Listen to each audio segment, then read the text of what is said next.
seat of our pants. One that puts a smile on our faces. First up, the 306. The little Peugeot, regarded by most as one of the finest handling front-wheel drive cars around. So, let's put it through its paces. At high speed, this little Peugeot is impeccably well behaved. 70-mile-an-hour cornering, neutral, you just lift off the throttle, the rear steps out slightly, and then it's full power all the way out of the corner. The car's quite well balanced, and you can actually position it on the road exactly where you want to, just by controlling the understeer. And that's obviously a characteristic you get with a front-wheel drive car. So, whilst this little Peugeot is incredibly easy to flick around these corners, you can't actually really have the fun of a power slide out of a front-wheel drive car. It's incredibly impressive, but perhaps not really what I'm looking for.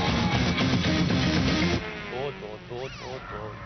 So what you need is rear-wheel drive, like the BM. But with the front-engine layout, you must remember that the rear is a bit light, so you turn in a bit deep and a bit harsh.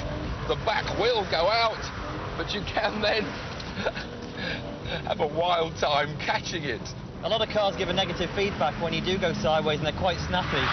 But this is definitely very responsive to turning, which you've got there. And then power on oversteer. And the car at all times feels nice and safe. And if you want to, you can keep the car very, very straight.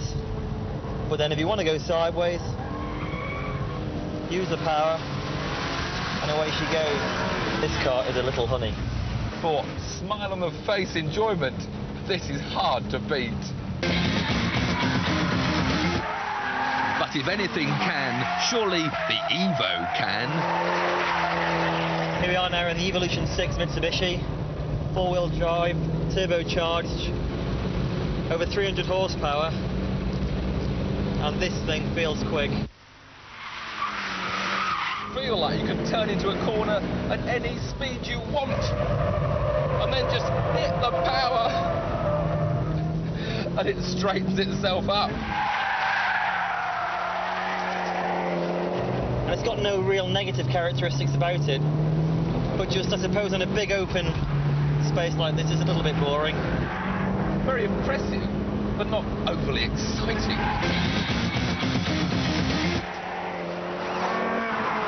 And finally, the Ferrari, with that mid-mounted engine supposedly in the ideal position for the best weight distribution. So this high-speed corner, beautifully neutrally in, and tremendous traction on the way out. And that's really because it's got more weight over the rear wheels than the BMW, so the traction's improved. A long open hairpin right, turning in, understeer initially, then the car fires out with oversteer. From a handling point of view, it does everything fairly properly. The initial understeer is not so nice, but it makes it very, very safe, and actually takes a little bit of getting used to. But once he got used to it, Mark would obviously agree with me that the best handling car was... BMW Roadster, got to be. No, Mark, it is the Ferrari Modena.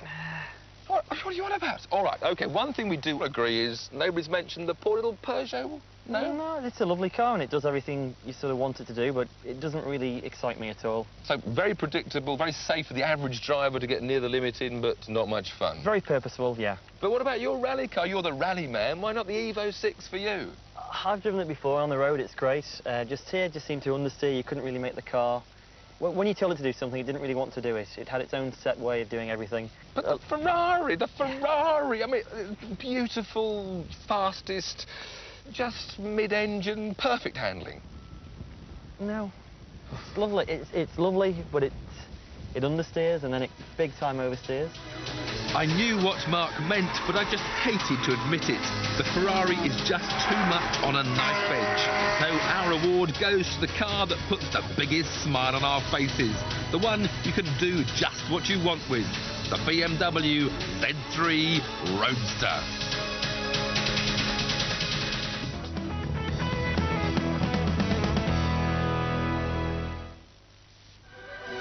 Highlights.